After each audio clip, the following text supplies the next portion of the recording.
Salam dəyərli izləyicilər, bugün sizinlə süfrələrin bəzəyi paxlava reseptini paylaşacağım. Bu resepti çoxdandır ki gözləyirdiniz, kanalımda ən çox istək alan reseptidir və söz verdiyim kimi bayrama kimi hazırladım. Qoğal və badambura hazırlamayı da çox xahiş edirsiniz, Allah qoysa onları da bayrama kimi hazırlamaya çalışacağım. Gəlin başlayaq. 800 qram ələnmiş unun üzərinə bir cimdik duz əlavə edib qarışdırırıq. Sonra üzərinə bir dolu olmayan çay qaşığı maya, 2 ədəd yumurta, 200 qram xamam, 180 qram ev şəraitində yumuşalmış kərə yağı əlavə edirik. 1 stakan ilıq süd əlavə edərək xəmirimizi yoğururuq. Süd nə qədər aparsa o qədər əlavə edirik. Düzdür, 1 stakan qızdırmışam, amma ola bilsin ki hamısı lazım olmasın. Axırda nə qədər qalsa sizə göstərəcəm.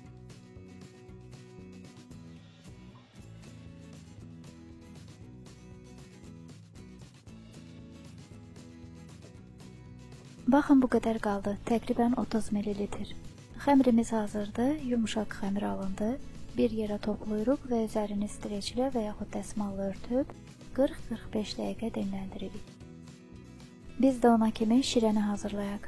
Bunun üçün qabımıza 2 stakan şəkər tozu və 1 stakan qaynar su əlavə edirik. Ocağın üzərinə qoyub qaynamayını gözləyirik. Qaynara düşdükdən sonra 3-4 damcı limon şirəsi əlavə edirik. Və ocağı söndürüb bir xörək qaşığı da bal əlavə edirik. Yaxşıca qarışdırırıq ki, bal tam ərisin. Balı paxlavanın üzəri daha parıltılı olsun deyə vururuq. Limon şirəsi isə şirə qəndləşməsin deyə əlavə edilir.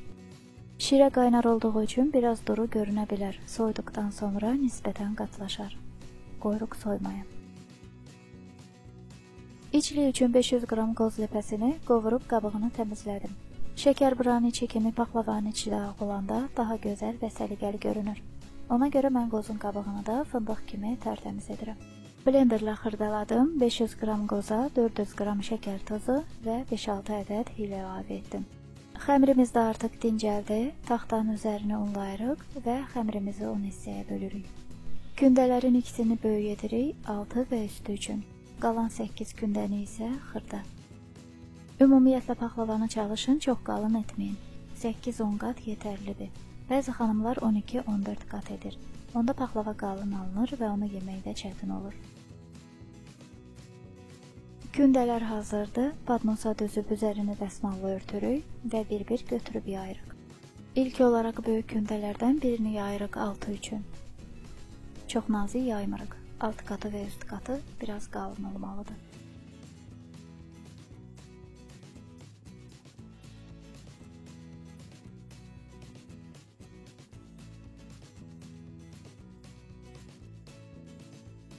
Formanın içərisini yağlayırıq. Formanın uzunluğu 33, eni isə 26 cm-dir. Qatların arasını yağlamaq üçün və üzərinə yağ gəzdirmək üçün 300 qram kərə yağı əritmişəm. Bərkidib ayranını çıxarmışam, çünki yağ ayranlı olanda paxlavanın altı və üstü biraz yanır. Alt qatı formaya yerləşdiririk.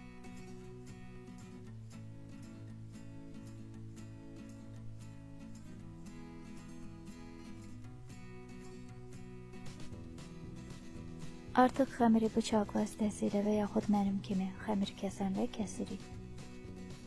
Yağlayırıq.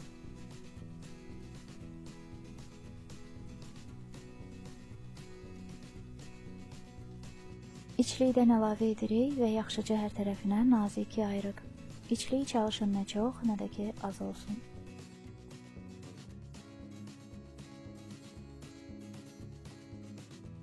Sonra başlayırıq xırda kündələri yaymaya.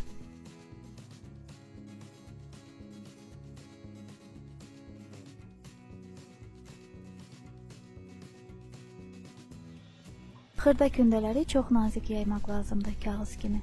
Bu tərəfdən baxdıqda o biri tərəf aydın görünməlidir.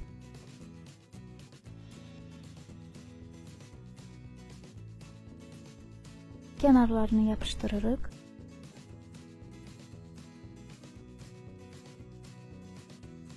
Yağlayırıq.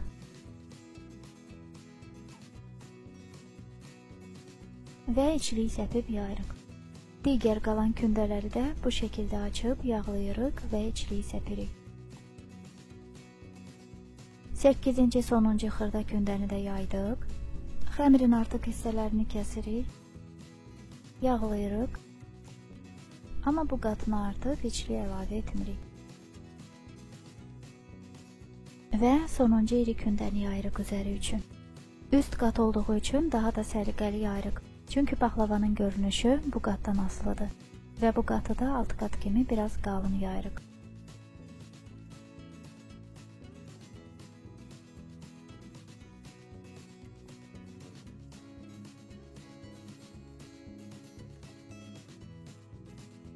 Artıqları kəsirik.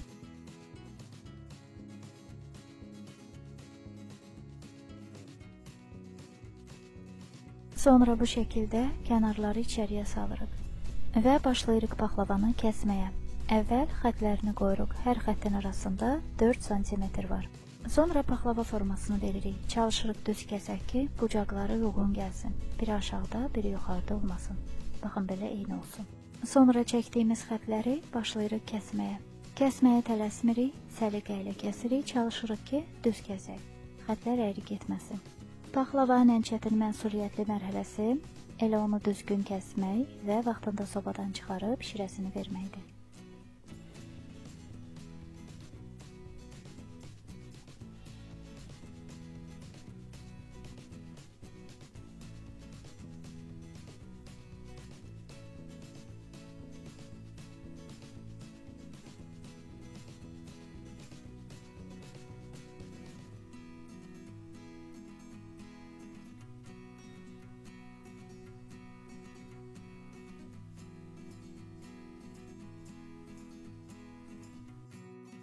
Üzəri üçün bir yumurta sarısının üzərinə əvvəlcədən dəmlədiyim zəfəran dəmini əlavə edirəm.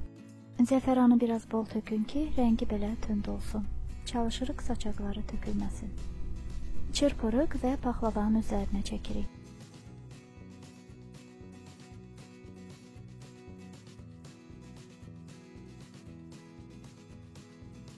Zövqə görə badam, fındıq və ya qozla bəziyirik. Mən təmizlənmiş badamla bəziyirəm.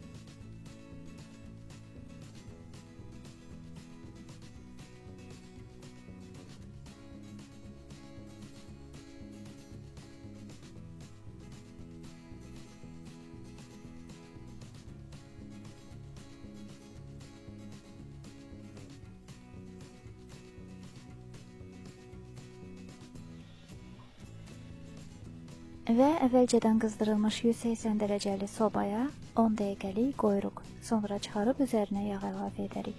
10 dəqiqə keçdi, paxlavaların arasından bıçaqla bir də keçirik və yağlayırıq. Yuxaların arasını yağlamışdıq, ona görə üzərinə lap da çox yağ əlavə etmirik. Təqribən 1 stəkandan biraz aşağı.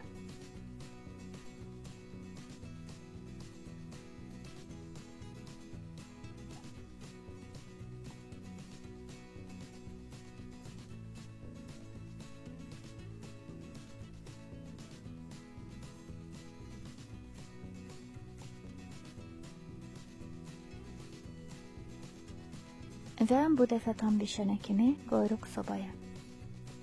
Paxlavalar hazırdır. Çox gözəl, hər tərəfi eyni qaydada qızardı. Və isti paxlavanın üzərinə soyuq şərbəti əlavə edirik. Paxlavalar şirənin içərisində 1-2 saat qaldıqdan sonra, şirəni canına çəkdikdən sonra süfrəyə verə bilərik.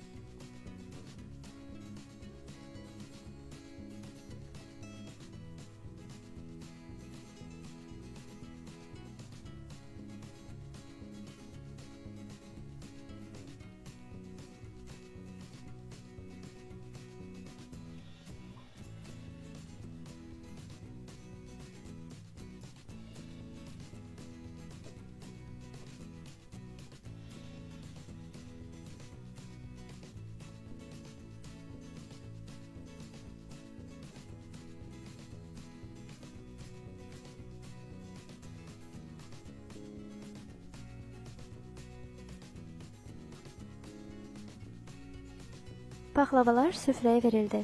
Bal sayəsində üzəri çox gözəl parıldayır. Nə dərəcədə görürsünüz bilmirəm, amma çox parıltılıdır. Əgər bəyəndinizsə, siz də Novruz süfrəsi üçün hazırlayın. Allah hamının ruzusunu bol, süfrəsini bərəkətli etsin inşallah. Xeyir işlərdə bişirək, amin. Videomu bəyəndinizsə abunə olmayı, videolarımı yaxınlarınızla bölüşməyi, like edib komment yazmayı da unutmayın.